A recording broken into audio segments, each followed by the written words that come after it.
Everyone, welcome to my class. आज हम पढ़ेंगे क्लास 10th बायोलॉजी का चैप्टर लाइफ प्रोसेसेस का टॉपिक न्यूट्रिशन इन प्लांट्स। तो आइए स्टार्ट करते हैं।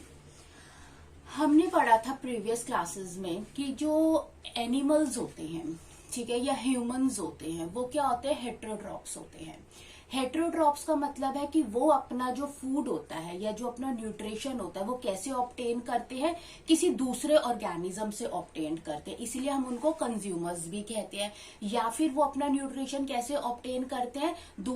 कैसे ऑब्टेन करते हैं? प्लांट से डायरेक्टली या फिर इनडायरेक्टली ऑब्टेन करते हैं।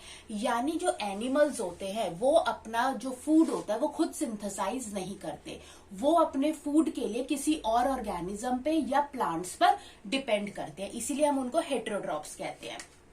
लेकिन जो प्लांट्स होते हैं वो अपना न्यूट्रिशन कैसे लेते हैं? वो अपना फूड वो अपना फूड कैसे कंज्यूम करते हैं? अब प्लांट्स होते हैं क्योंकि वो सॉइल के अंदर फिक्स होते हैं, वो तो one place to another move नहीं कर सकते, इसीलिए जो प्लांट्स होते हैं वो अपना जो फूड होता है वो खुद सिंथेसाइज करते हैं। तो plants synthesize their own food.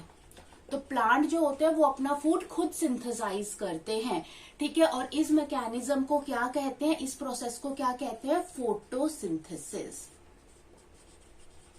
Photosynthesis, जहां पर फोटो का मतलब क्या होता है? इन प्रेजेंस ऑफ लाइट, और सिंथेसिस का मतलब होता है ऑब्टेन करना। तो प्लांट्स अपना खाना खुद बनाते हैं और उस प्रोसेस को हम क्या कहते हैं? फोटोसिंथेसिस कहते हैं।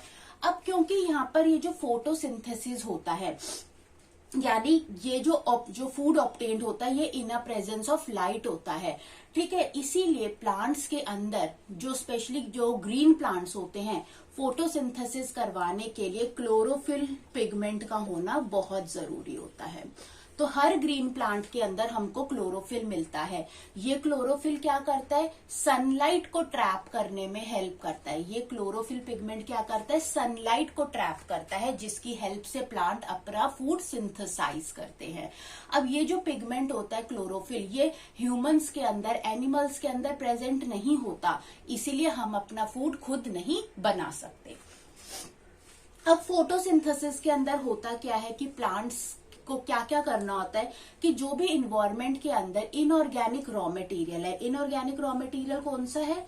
कार्बन डाइऑक्साइड है, वाटर है, ठीक है, इन अ प्रेजेंस ऑफ सनलाइट, ठीक है। तो ये इन रॉ मटेरियल्स को, कार्बन डाइऑक्साइड और वाटर को यूटिलाइज करके इन अ प्रेजेंस ऑफ सनलाइट किसमें कन्वर्ट कर देते हैं? C6H12O6, जिसको हम क्या कहते हैं? ग्लूकोज कहते हैं। और इस रिएक्शन में oxygen gas as a by product evolve होती है। इसको बैलेंस कर लो, ये इसकी बैलेंस्ड इक्वेशन है, ठीक है। अब यहाँ पर होता क्या है, देखो कि प्लांट्स ने क्या करा, उन्होंने CO2 कहाँ से ले ली? कार्बन डाइऑक्साइड कहाँ से लेंगे? वो गैस जो है एयर में है प्रेजेंट। कार्बन डाइऑक्साइड गैस कहाँ पर प्रेजेंट है? एयर में प्रेजेंट है। वाटर उन्हें कहाँ से मिलेगा? सॉइल से मिलेगा। सनलाइट को कौन ट्रैप करेगा? क्लोरोफिल पिगमेंट ट्रैप कर लेगा। और इस चीज से, इस सनलाइट की हेल्प से ये क्या करेंगे? ये इनऑर्गेनिक मटेरियल को ऑर्गेनिक मटेरियल में कन्वर्ट कर देंगे और ऑक्सीजन गैस क्या हो जाएगी? रिलीज हो जाएगी, ठीक है। अब एक चीज देखो, ये जो एयर से जो कार्बन डाइऑक्साइड है, ठीक है, ये कैसे एंटर करेगी? सबसे पहले चीज देखो कि ये जो प्रोसेस है फोटोसिंथेसिस, ठीक है, ये किसकी वजह से हो रहा है? ये क्लोरोफिल पिगमेंट की वजह से हो रहा है। अब ये क्लोरोफिल पिगमेंट कहाँ पर होता है? जो प्लांट्स होते हैं, जो ग्रीन प्लांट्स होते हैं, उनकी जो लीव्स होती हैं, ठीक है, उन लीव्स के अंदर जो फोटोसिंथेटिक सेल्स होते हैं, इनको क्या कहते हैं? लीव्स के अंदर फोटोसिंथेटिक सेल्स। फोटोसिंथेटिक सेल्स को हम मीजोफाइल सेल्स भी कहते हैं, मीजोफाइल सेल्स भी कहते हैं। इन फोटोसिंथेटिक सेल के अंदर एक छोटी ऑर्गेनली प्रेजेंट होती है जिसको हम कहते हैं क्लोरोप्लास्ट। इस क्लोरोप्लास्ट के अंदर क्या होता है? क्लोरोफिल पिगमेंट होता है, ठीक है। तो जो लीव के अंदर, प्लांट लीव के अंदर फोटोसिंथेटिक सेल्स होते हैं जिसको हम मीजोफाइल सेल्स कहते हैं। इन मीजोफाइल सेल्स के अंदर एक टाइनी ऑर्गेनली प्रेजेंट होती है जिसको हम कहते हैं क्लोरोप्लास्ट, और इस क्लोरोप्लास्ट के अंदर ये पिगमेंट होता है क्लोरोफिल, जिसकी हेल्प से क्या होता है, फोटोसिंथेसिस होता है। और क्लोरोफिल पिगमेंट का मेन काम क्या होता है, सनलाइट को ट्रैप करना। ठीक है, तो जो साइट ऑफ फोटोसिंथेसिस है, फोटोसिंथेसिस कहाँ होता है, क्लोरोप्लास्ट के अंदर होता है। ये चीज समझ आ गई। ठीक है, अब ये तो चीज आ गई कि साइट ऑफ फोटोसिंथेसिस क्या है, क्लोरोप्लास्ट है।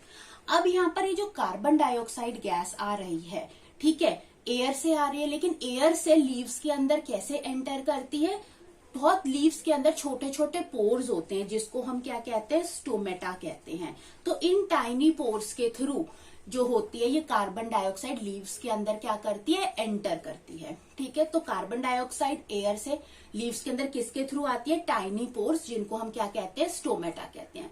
तो ये जो स्टोमेटा होते हैं, जो पोर्स होते हैं, यहाँ से ही सारे गैसियस एक्सचेंज होते हैं। कार्बन डाइऑक्साइड भी यहाँ से ही एंटर करती है, और जो फोटोसिंथेसिस में जो oxygen gas as a by product बन रही है, ये भी तो बाहर निकलेगी, ये भी तो एटमॉस्फेयर में जाएगी।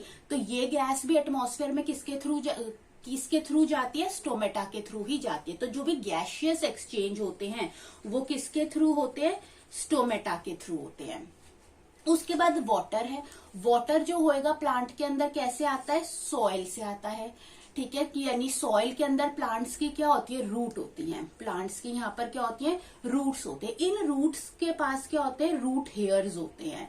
इन रूट हेयर्स से क्या होता है, जो सरफेस एरिया होता है, प्लांट जो सरफेस एरिया होता है वो बढ़ जाता है, ताकि ज्यादा से ज्यादा पानी क्या हो सके, एब्जॉर्ब हो सके। और ये पानी कहाँ होगा, जो प्लांट का जो वैस्कुलर सिस्टम है, जाइलम जिसे हम कहते हैं, ये क्या करेगा, पानी को रूट से ऊपर की तरफ खींचेगा। ठीक है, रूट प्रेशर की हेल्प से, रूट प्रेशर लगता है ऊपर की तरफ, जो क्या करता है, पानी को रूट से ऊपर की तरफ खींचता है स्टेम्स पर, और फिर लीव्स तक उन्हें पहुंचा देता है। तो कार्बन डाइऑक्साइड गैस एयर से थ्रू स्टोमेटा आती है। वाटर जो होता है जाइलम के थ्रू रूट्स से चढ़ता है, हमें सॉइल से मिलता है, और ये चीजें कन्वर्ट किस में हो जाती है, ग्लूकोज के अंदर कन्वर्ट हो जाती है। ठीक है,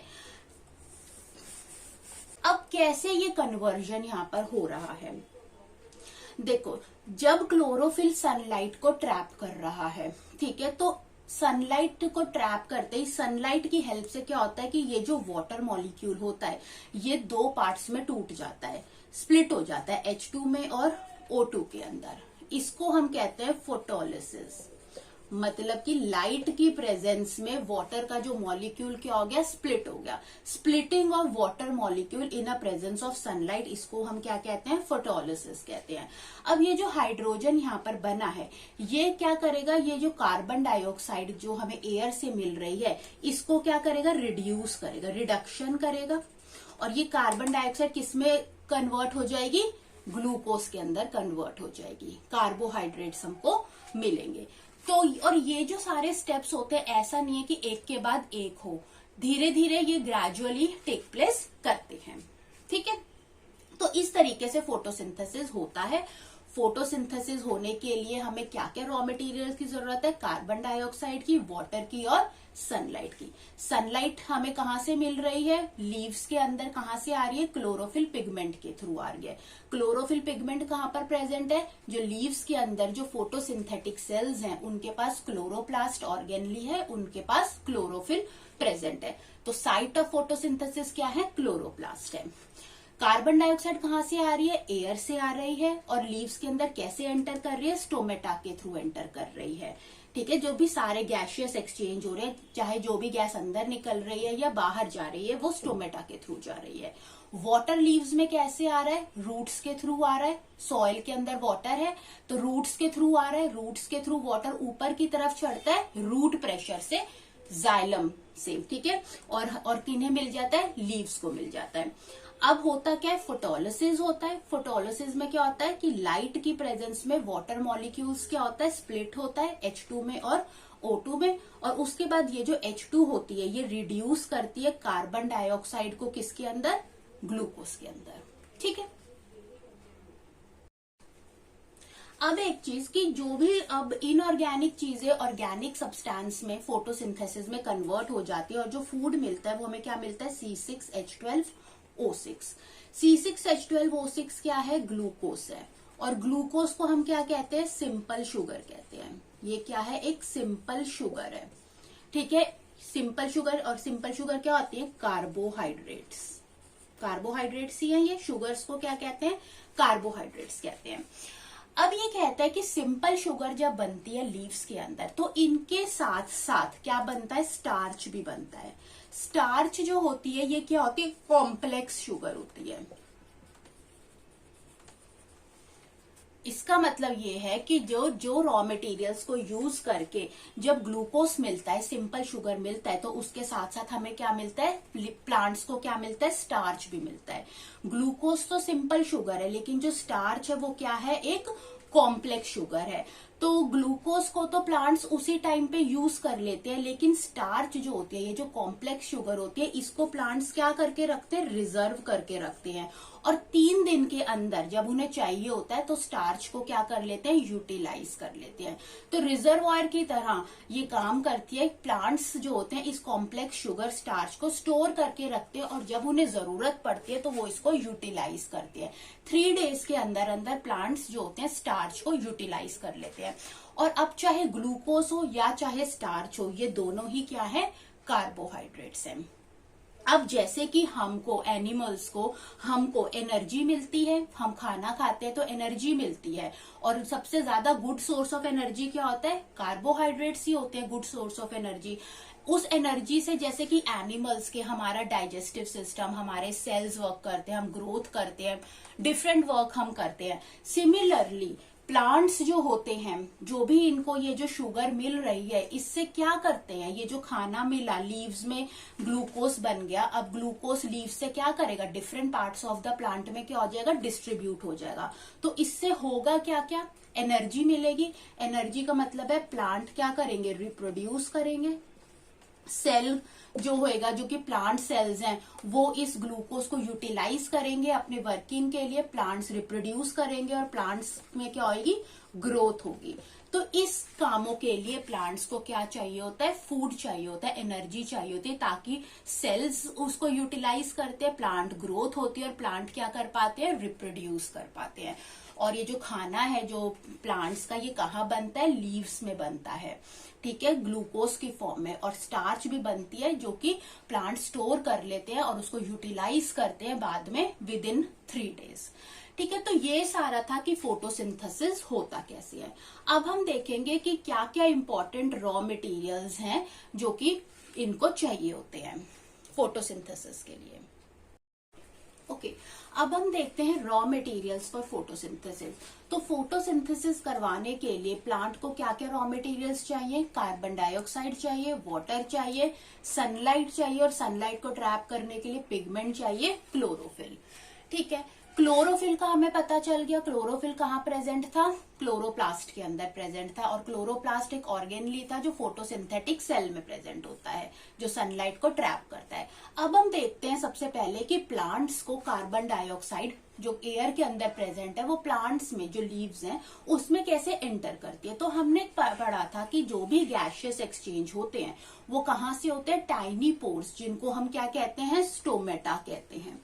तो स्टोमेटा के थ्रू जो ये जो टाइनी पोर्स होते हैं, इनके थ्रू कार्बन डाइऑक्साइड जो होती है, जैसे ये टाइनी पोर्स प्रेजेंट है, तो कार्बन डाइऑक्साइड एटमॉस्फेयर से लीव्स के अंदर क्या करती है, एंटर करती है। तो अब हम इन टाइनी पोर्स स्टोमेटा के बारे में पढ़ते हैं। ये डायग्राम है, इस डायग्राम में आप देख सकते हैं कि ये वाली जो ओपनिंग दिख रही है आपको, ये ठीक है, ये जो ओपनिंग है, ये वाला सरफेस है, ये क्या है, स्टोमेटा पोर्स है, स्टोमेटा है। ये इन पोर्स के थ्रू CO2 क्या करती है, लीव्स के अंदर एंटर करती है।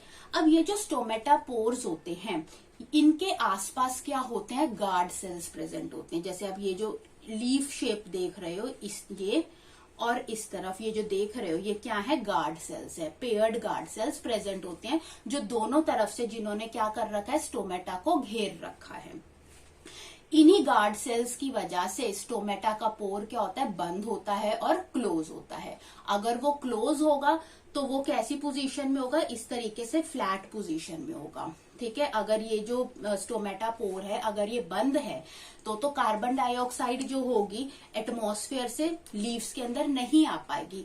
और जब ये बंद होता है तो ये जो पोर है जो मैंने इस तरीके से दिखाया है, ये ओपनिंग पोजीशन है, ये खुला हुआ है, ये ओपन है।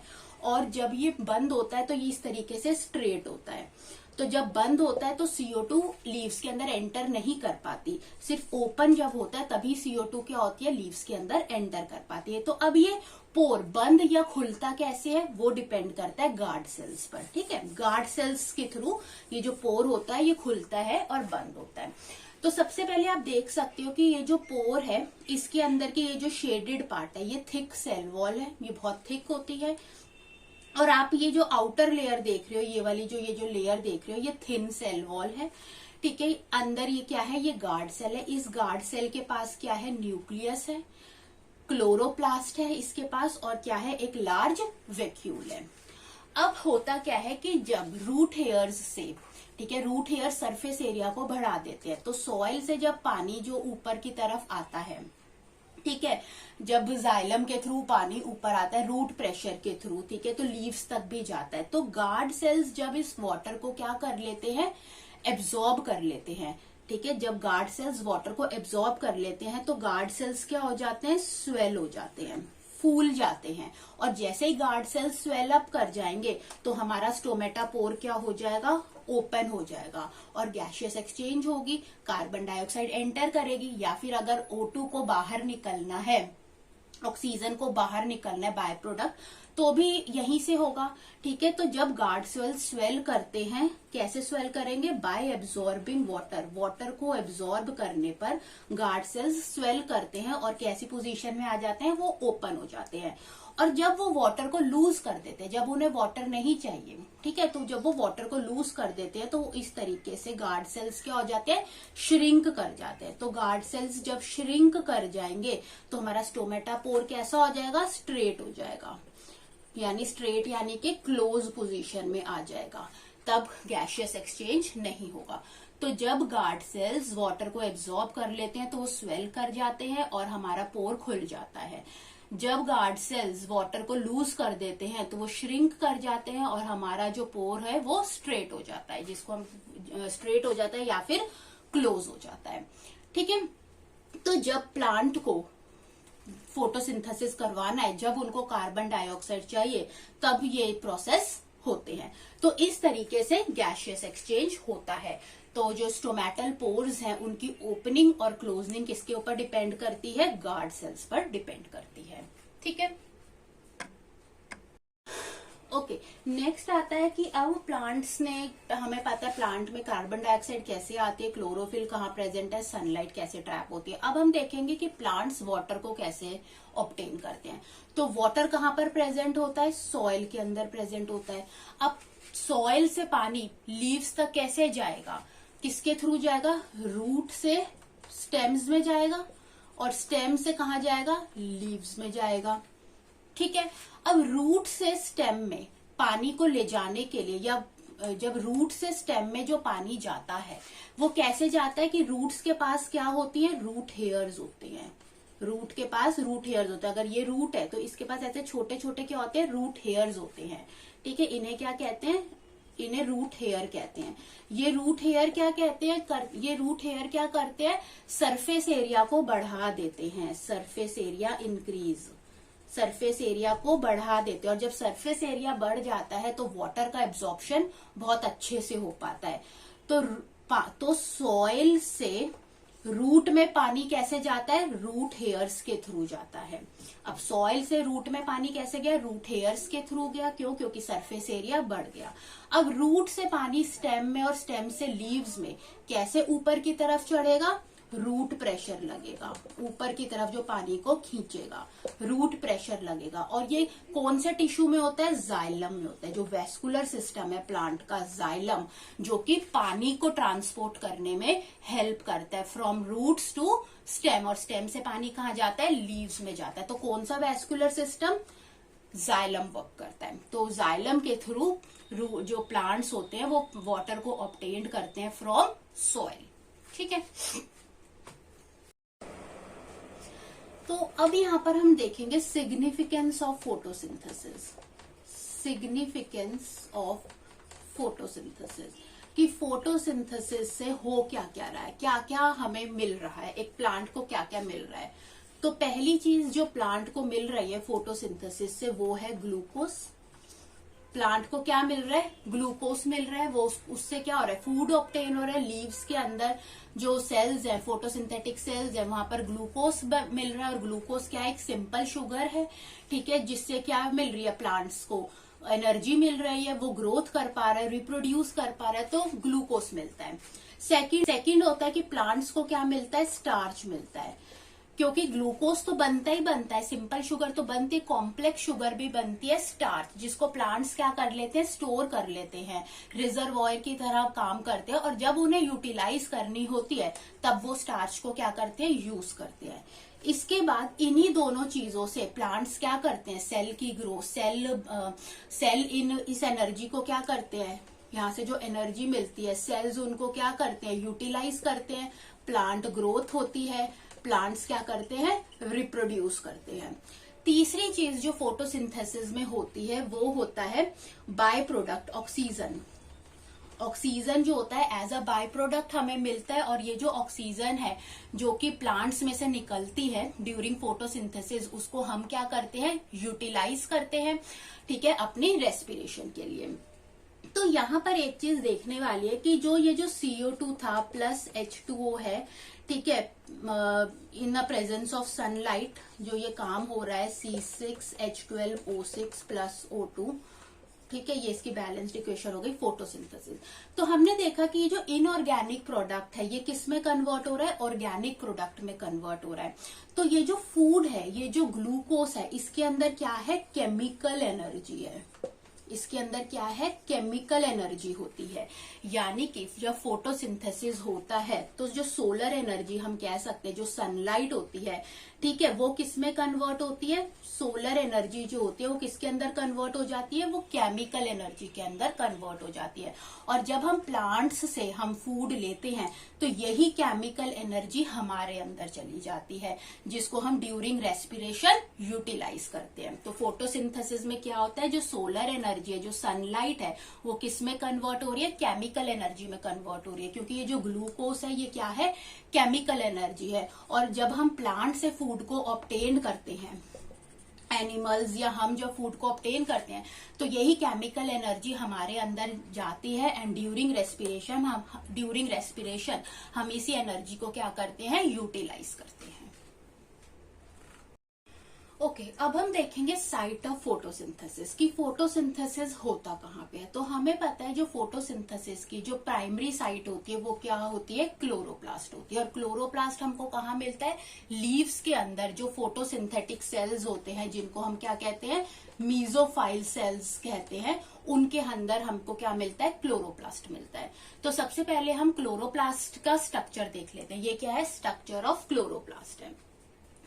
क्लोरोप्लास्ट जो होता है ये एक टाइनी ऑर्गेनली है, ये डबल मेम्ब्रेन होता है। क्लोरोप्लास्ट कैसा होता है, डबल मेम्ब्रेन ऑर्गेनली है। 2 मेम्ब्रेन्स इसमें देखने को मिलती है। तो 2 मेम्ब्रेन्स आपको देखने को मिल रही है। ये वाली जो है, एक ये बाहर वाली क्या है, ये आउटर मेम्ब्रेन है। आउटर मेम्ब्रेन किसमें हेल्प करती है, अब भाई एक बड़ा सा सेल है जो फोटोसिंथेटिक सेल है, उसके अंदर क्लोरोप्लास्ट प्रेजेंट है। तो ये जो आउटर मेम्ब्रेन जो है ये क्या कर रही है, हमारे इस पूरे क्लोरोप्लास्ट को, ये जो सेल का क्या है, साइटोप्लाज्म है, इससे क्या कर रही है, इसको अलग कर रही है। तो आउटर मेम्ब्रेन का काम क्या होता है कि सपोज जैसे कि ये सेल है, सेल के अंदर मीजोफाइल सेल है, सेल के अंदर क्या है, ये क्लोरोप्लास्ट है। तो आउटर मेम्ब्रेन क्या करती है, ये इसके आउटर मेम्ब्रेन है कि ये जो सेल का क्या है, साइटोप्लाज्म है, तो ये क्या करती है कि जो सेल के साइटोप्लाज्म से जो क्लोरोप्लास्ट है उसको क्या करती है, सेपरेट करके रखती है। ठीक है, तो ये होता है आउटर मेम्ब्रेन का काम। उसके बाद क्या है, इनर मेम्ब्रेन है। इनर मेम्ब्रेन के अंदर क्या होती है, जो भी क्लोरोप्लास्ट के अंदर ये जो स्ट्रोमा पार्ट होता है, इसको कंसिस्ट करता है। ठीक है, आउटर मेम्ब्रेन और इनर मेम्ब्रेन के बीच के इस स्पेस को, ये जो आप देख रहे हो ये जो स्पेस है, इसको कहते हैं इंटर मेम्ब्रेन स्पेस कहते हैं। अब हम क्लोरोप्लास्ट के अंदर आ जाते हैं। तो अंदर ये जो पूरा आप जो व्हाइट स्पेस देख रहे हो, इसको हम कहते हैं स्ट्रोमा। ये जेल लाइक पार्ट होता है, एक्वस फ्लूइड, इसके अंदर पानी जैसा पदार्थ होता है, जेली लाइक सब्सटेंस होता है, जिसके अंदर बहुत सारे एक्टिव एंजाइम्स वगैरह प्रेजेंट होते हैं। अगर हम इस जेल लाइक पार्ट के बाद की जो बात करें तो आपको यहाँ पर ऐसे कॉइन लाइक स्ट्रक्चर्स देखने को मिल रहे होंगे। तो इस एक कॉइन को, जैसे ये जो कॉइन है, पाइल ऑफ कॉइन मतलब दिख रहे हैं ना आपको एक के ऊपर एक, तो इस एक सर्कुलर पार्ट को, ये जो कॉइन लाइक स्ट्रक्चर है, इसको हम कहते हैं थैलाकोइड्स कहते हैं। और इन थैलाकोइड्स के अंदर क्या प्रेजेंट होता है? क्लोरोफिल पिगमेंट प्रेजेंट होता है। तो क्लोरोफिल पिगमेंट जो हम कहते हैं कि क्लोरोप्लास्ट के अंदर होता है, तो वो कहाँ पर प्रेजेंट होता है? इस कॉइन लाइक स्ट्रक्चर में, जिसको हम क्या कहते हैं? थैलाकोइड्स कहते हैं। और यही क्लोरोफिल की हेल्प से ही क्या होती है? फोटोसिंथेसिस होती है। अब इन कॉइन लाइक स्ट्रक्चर की अगर हम स्टैक लगा दें, एक के ऊपर एक लगा दें, तो हम उसको कहते हैं ग्रेनम कहते हैं। तो हम उसको क्या कहते हैं? ग्रेनम कहते हैं। और ये जो स्टैक है पूरा थैलाकोइड्स का, ये दूसरे स्टैक के साथ इंटरकनेक्टेड होता है। और उस इंटरकनेक्टेड पार्ट को हम क्या कहते हैं? जो दो स्टैक्स को कनेक्ट करता है, उसको हम क्या कहते हैं? लेमेला कहते हैं। तो ये होता है क्लोरोप्लास्ट। आउटर मेम्ब्रेन जो कि क्लोरोप्लास्ट को मीजोफाइल सेल से अलग करती है। फिर इनर मेम्ब्रेन होती है, जिसके अंदर क्या आता है? स्ट्रोमा आ जाता है।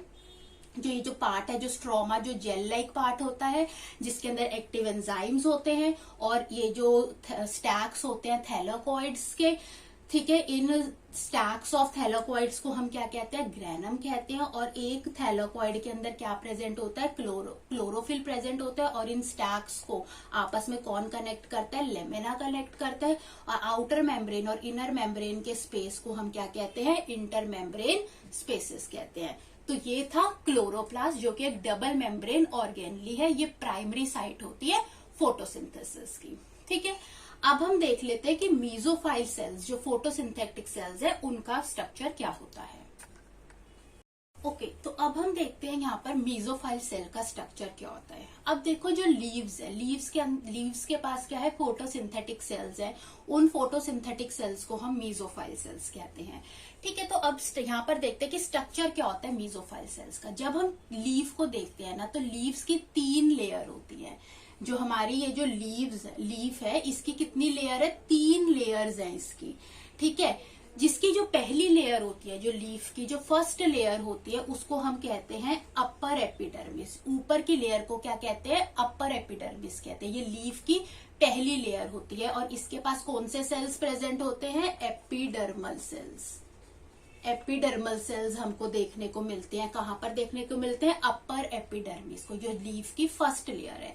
इस अपर एपिडर्मिस के ऊपर एक वैक्सी कोटिंग होती है, जिसको हम क्या कहते हैं? क्यूटिकल कहते हैं। तो क्यूटिकल क्या है?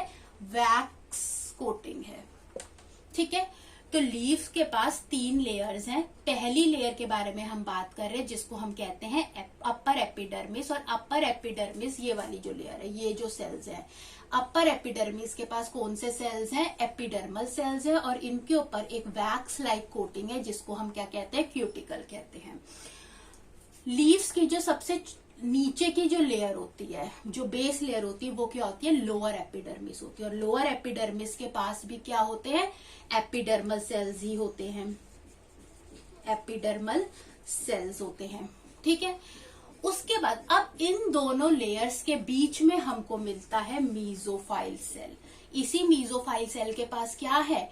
क्लोरोप्लास्ट प्रेजेंट है। ठीक है, तो मीजोफाइल सेल्स अपर एपिडर्मिस और लोअर एपिडर्मिस के जो बीच का सेल होता है, उसको हम क्या कहते हैं? मीजोफाइल सेल्स कहते हैं, जो कि फोटोसिंथेटिक सेल्स हैं। अब इस मीजोफाइल सेल्स के 2 पार्ट्स हैं। ये हो गई आपकी अपर एपिडर्मिस और ये हो गई आपकी लोअर एपिडर्मिस। इसके बीच में आपको 2 तरीके के सेल्स दिख रहे हैं। एक ये बड़े बड़े कॉलमनर सेल दिख रहे हैं, जो मीजोफाइल लेयर की फर्स्ट लेयर है, कॉलम लाइक शेप में, जिसको हम कहते हैं पैलिसेड लेयर। तो पैलिसेड लेयर के अंदर कैसे सेल्स होते हैं? कॉलमनर सेल्स होते हैं। ठीक है, जो कि फर्स्ट लेयर होती है किसकी? मीजोफाइल सेल्स की। ठीक है, तो पैलिसेड लेयर क्या होती है? फर्स्ट लेयर है। Of mesophyll cells. मीजोफाइल दो ही चीजों से मिलकर बना है, पैलिसेड लेयर और दूसरी लेयर क्या है, स्पॉन्जी लेयर। तो फर्स्ट लेयर क्या है मीजोफाइल सेल की, पैलिसेड लेयर है, ठीक है। सेकंड लेयर ये जो आपको इरेगुलर सेल्स दिख रहे हैं इसको हम क्या कहते हैं, स्पॉन्जी लेयर कहते हैं। ये इसकी लोअर लेयर होती है किसकी, मीजोफाइल सेल की। तो मीजोफाइल सेल की अपर लेयर क्या है, पैलिसेड लेयर, और इसकी जो लोअर लेयर है, लोअर लेयर किसकी, मीजोफाइल सेल्स की, वो क्या होती है, स्पॉन्जी लेयर्स होते हैं। इन जो इरेगुलर सेल्स होते हैं, पैलिसेड लेयर में कॉलमनर सेल्स होते हैं और स्पॉन्जी लेयर के अंदर इरेगुलर सेल्स होते हैं। इरेगुलर शेप है ना, इरेगुलर स्पेस शेप्स की वजह से इनके बीच में बहुत सारे एयर स्पेसेस भी होते हैं, ठीक है। आप देख सकते हो इनके पास ये जो है बहुत सारे क्लोरोप्लास्ट क्या है, प्रेजेंट है, जिसके पास क्लोरोफिल पिगमेंट होता है। और आप देख सकते हो ये जो लोअर एपिडर्मिस है, यहाँ पर गार्ड सेल्स भी आपको देखने को मिल रहे हैं। गार्ड सेल्स क्या होते हैं, स्टोमेटा होता है इनके पास, स्टोमेटल पोर्स होते हैं जो ओपन होते हैं और क्लोज होते हैं, जहां से CO2 एंटर करती है, ठीक है। यानी स्टोमेटा ओपनिंग से क्या होती है, सारी गैसियस एक्सचेंज होती है, ठीक है। तो एक बार इसको फिर से देख लेते हैं। लीफ की 3 लेयर्स होती हैं। 3 लेयर कौन कौन सी होती है लीफ की, जो लीफ होती है उसकी 3 लेयर होती है। पहली लेयर होती है अपर एपिडर्मिस, नीचे वाली लेयर क्या होती है, लोअर एपिडर्मिस, ठीक है। अपर एपिडर्मिस और लोअर एपिडर्मिस, अपर एपिडर्मिस के ऊपर की जो कोटिंग होती है, जो वैक्स लाइक कोटिंग होती है, उसको हम क्या कहते हैं, क्यूटिकल कहते हैं। ये लोअर एपिडर्मिस के पास भी होता है। और लोअर एपिडर्मिस में हमें क्या देखने को मिलते हैं, गार्ड सेल्स और स्टोमेटा देखने को मिलते हैं। अब अपर एपिडर्मिस और लोअर एपिडर्मिस हो गई, इन दोनों के पास कौन से सेल्स प्रेजेंट होते हैं, एपिडर्मल सेल्स प्रेजेंट होते हैं। इन दोनों के बीच में जो बीच की लेयर होती है उसको हम क्या कहते हैं, मीजोफाइल लेयर कहते हैं, मीजोफाइल सेल की लेयर कहते हैं। ये जो मीजोफाइल होता है ये क्या होता है, ये फोटोसिंथेटिक सेल होता है। मीजोफाइल के पास भी 2 लेयर्स होती हैं। 2 लेयर्स कौन कौन सी होती है, पैलिसेड लेयर होती है और स्पॉन्जी लेयर होती है। पैलिसेड लेयर पहली लेयर होती है मीजोफाइल सेल की, जिसके पास कौन से सेल्स होते हैं, कॉलमनर सेल्स होते हैं। और जो स्पॉन्जी लेयर होती है मीजोफाइल की, उसके अंदर इरेगुलर सेल्स होते हैं बड़े बड़े, जिसकी वजह से एयर स्पेसेस भी दिखते हैं, ठीक है। और इनके पास बहुत सारे क्या होते हैं, क्लोरोप्लास्ट होते हैं, ठीक है। तो ये था मीजोफाइल सेल्स का डायग्राम। तो यहाँ पर हमारा ये जो टॉपिक है न्यूट्रिशन इन प्लांट, ये खत्म होता है। आपको अच्छा लगा हो वीडियो तो आप इसे जरूर लाइक करें एंड सब्सक्राइब करें। Thanks for watching.